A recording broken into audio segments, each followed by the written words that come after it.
Questions? At what point did you feel confident that Sam Howell was signed? About 20 minutes ago. 20 minutes ago? Yeah. What do you think? Or what did he tell you was the reason? Sam is a very confident young man, but he's not a guy that's going to give you a lot of information. I think he wanted to meet me, he wanted to meet Coach Longo. That was very important to him to know who the offensive coordinator was going to be and what we were going to do offensively. I was in a position where we knew it was important, but at the same time, I wasn't going to hire somebody just to hire somebody early enough to get Sam. We needed to hire the right guy, and then I thought at that time that it would be important, and Coach Longo was actually recruiting him from Ole Miss, so they had a relationship before. And I think when he saw who we got to coach quarterbacks, who we got to run the offense, he saw the offensive staff. We had to sit down with him and talk to him about our philosophy and who we were and where we were going. He felt like that fit him perfectly. And I do think, Jonathan, that the guys want to stay at home. If you can find what you want at home, you stay. Your parents can see you play, your friends can see you play, your high school coach can see you play. It's our job to make sure that we have a product that's the cool place to be and something that they would like to be involved with. And I think Sam does all that.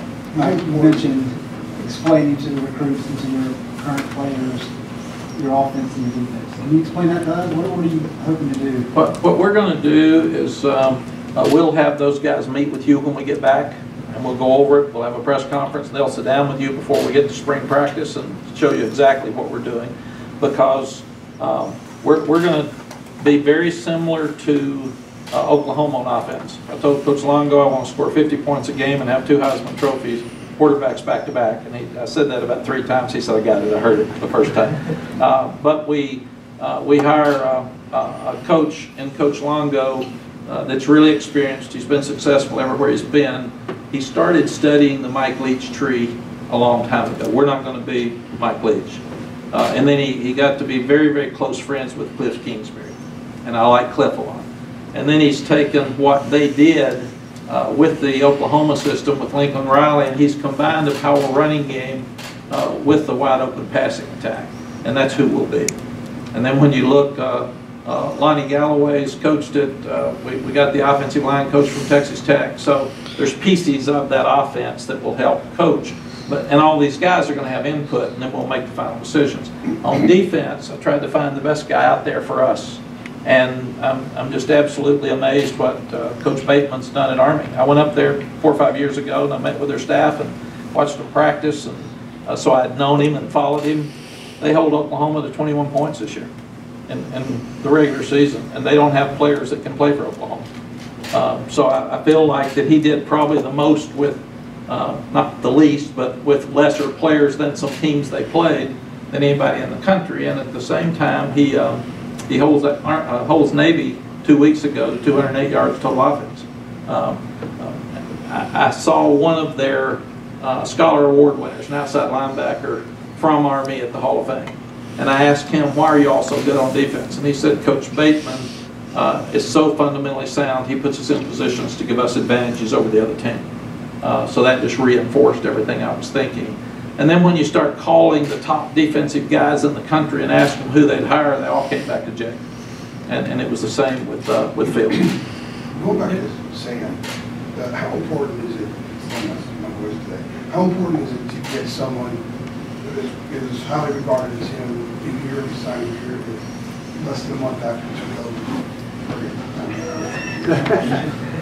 I keep them.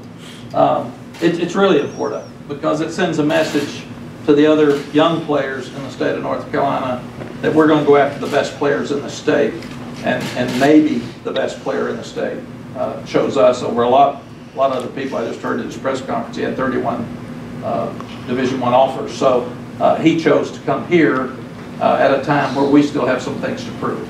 So we got to get better. So I think it's a tremendous message for other guys in the state. Is there a residual effect you can expect from something? I don't think there's any question. We'll have a full year to recruit next year. So as good as we did in 3 weeks, we have a chance to have a tremendous class next year. Can you speak more on that transition for you specifically, coming right in and everything just happening so fast and you having to get caught up with those players who were already committed and you had to reassure them that this is where they need to be, and then getting those other players who may have been on the fence? How tough was that for you, you know, from your position coming in and having to deal with all of that transition? You know, it's been a hectic 3 weeks. I said it seems like 8 months. It's hard to believe we've been here 3 weeks, but I had a long time to rest. And I missed it. I missed recruiting, I missed the kids, I missed all this, so I'm having a blast. And it's been so much fun to get out and meet the coaches again. And part of the stuff after 30 years that might have been a grind are so much fun for me right now. I'm so blessed to be back in this position. I appreciate Bubba and the Chancellor giving me this opportunity, and we're going to have fun. We're going to do it right. Like I said, when I finish the other place, there's a little bit of a grind at the end. It's not anymore. I can't wait for everything we do. We're just having fun. You mentioned Coach Bateman. Coach Bateman and Coach Galloway did have, you know, past with Blakely. What gave you confidence, you know, that that was all in the past and they would be right for your game? I've been the president of the American Football Coaches Association. I was head of the ethics committee, and I vetted those guys very, very carefully when it happened. They're two of the people with the most integrity I've ever seen in my life, both of them. I think what they did is they got some information from a guy. Everybody probably in college football has done the same thing, and it just so happened that theirs got public, and there's a whole lot of sharing information that goes on in college football, I can assure you that. So I had no question about either one of them when they came, and I've got even less question now. Why was it so important to bring back Tim Brewster? You worked with him at UNC and at Texas. Obviously, he's known as a really good recruiter. Yes. What's his impact and how important was that? Yeah. One of the reasons I think Bubba brought us back is Sally and I know the place. We love the place. So we came in with an advantage. We've had a house for 20 years in the mountains of North Carolina, and so many of the top boosters come up there, and so we've kept very close ties with them. We know Chapel Hill, we know the university, we know the state of North Carolina, we know high school football in this state. And it's amazing how little has changed since we left. Sally said the other day, I'm the only one that left, everybody else has stayed here, and I think there's some truth to that. And when you start looking at that, the perfect choice was Tim Brewster. He was here with us for 9 years. He's, I think, maybe the best recruiter in college football. He's a tremendous tight end coach. He brings NFL experience. He brings head coaching experience. He's the assistant head coach, and he's done a fabulous job over these 3 weeks of tying everything together. And he knows me probably better than anybody.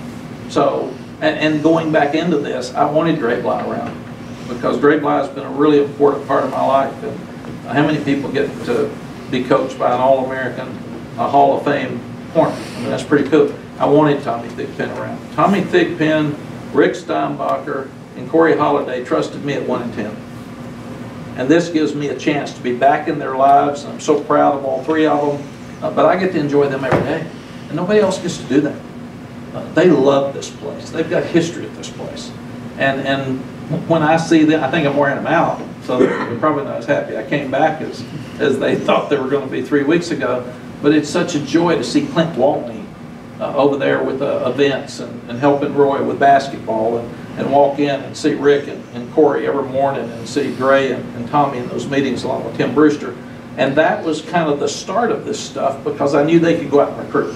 And I knew they knew what I wanted, and that gave us a leg up early until we could bring some other guys in. How does this... And excuse me, and Tim knows this place, and he loves this place. He already had a house built here that they were going to come back and finish here when they got through, so it made it easy. What are your remaining positions of need in this class, and how do things finish up over the next 6 weeks? We'll look at linebackers and corners and another big guy for sure. And that's we got 49 days till the next signing day.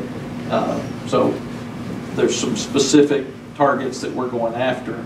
And you always need a big center.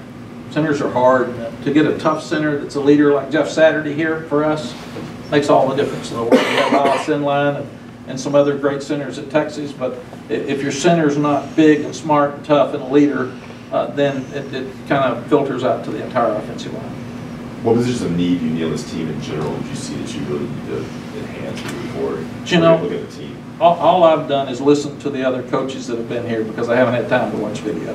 And I sat there all year and watched games, but I watched 8 games every time I was watching one, so I wasn't looking at specific needs.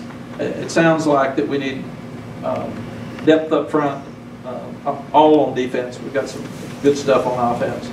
We need depth up front with the big guys. We need some linebackers, and we need some corners. Sounds like we're better at safety than we are at corner right now, and that's just for depth. The last 2 years, Coach, NC State has kind of won the battle of in-state recruiting. When you get a kid like Sam, when you flip a kid like Emery, in this early period, does that give you confidence moving forward that it will not be as one-sided moving forward through the next couple seasons? Yes, and let me say, Dave Dorn's done a great job. Dave's a really good friend of mine, and I've called 2 of his games. I called this game for Dave a couple of years ago and did a game for him at Virginia Tech. And David Cutcliffe's done a tremendous job, and Dave Clausen's doing a great job. So the other schools right now are probably ahead of us in this area, but we can't worry about them because they're going to be good. They're all dear friends of mine. In fact, they all text me before I took the job. And we got to worry about us. But this state school, the University of North Carolina, to me, is powerful in recruiting in the state. And a lot of young people want to come here. We've got to be the cool place to be. We got to worry about us, and we can't worry about the other people. In fact, all of us should probably be worried about keeping the best players in the state because we've had too many good players leave the state. And if all of our schools can keep them here, that gives us a better advantage. We would rather them visit Duke, NC State, and Wake than anybody out of state, because if they're thinking about staying in proximity of in-state, then it gives us a better chance. And I had text from those guys. I had a text from Dabo Sweeney saying, "Are you going to do this?" I had a text from Steve Adazio. I hired Steve for 5 minutes. He was our offensive line coach at Texas for 5 minutes. He walked out. Temple called him. He took the head job. So that may be the shortest tenure there's ever been for a guy. And with Dabo said, "Are you going to take this job?" And I said, "We've appealed to the NCAA. If we don't have to play you next year, I'm going to take the job." So that would be the only way we'll take it. I just want to make sure I clarify. You said linebackers, corners, another big guy. Big guys up front. Defensive and offensive line? Yes. Okay. Coach, you talked about re-recruiting your old team. What's the nature of those conversations? What do you tell them? Well, so many coaches come in, and I've watched it for 30 years as a head coach, and they're very critical of the previous coach because they think that gives them more time. And all they're doing is being critical of the other coach. Larry did some really good things here, and I like Larry a lot. So nobody here is going to say anything negative about Larry or these players. Secondly, a lot of the coaches talk about how bad the players are that are here. Well, that's really stupid because you're telling your players are bad, and we want to win, and we want to win next year. So what we will do is give them belief, we'll give them hope, we'll build them up, and hopefully we'll start winning, and we will start winning these closer games at the end. And they need to know that it's us, it's family, it's not theirs and ours and young ones and old ones, and so much of that's disruptive and doesn't give you a chance to win. For our seniors, and we said this at Texas when we left here, for our seniors, it's only fair to win next year. They don't have another year. So why go out and say, well, let's run a bunch of them off and let's talk about how bad we are. It gives us time to build. We're not into that. We're into winning next year. And all of our coaches will talk to every player and every parent. They've talked to most of them already, but they're going to talk to every one of them about getting ready for spring practice and getting better to win next year. You guys forgot with early enrollees. What are some of the factors, other than obviously academically, if they're in a position to do it, what are some of the factors that go into whether or not you're going to pursue that with them? Yes, we let them decide. We'd like to have every one of them come in early because they're not freshmen by the time they get here in fall. They've already had an off-season, a spring practice, and a summer. They've adjusted to class. They've adjusted to homesickness and transition away from home. They've adjusted to an off-season program that's probably more rigorous than what they're used to, or they got bigger guys in it. And they've adjusted to a spring practice and know the offense and defense. So they're ahead of the guys that come in June. And they will struggle some early because of the transition, and they've only got 4 or 5 others with them. but they're ahead of the guys in June and they have to help them come. So we would love to have them come early. They're just more ready to play in the fall. Anything else? All right, thanks, folks.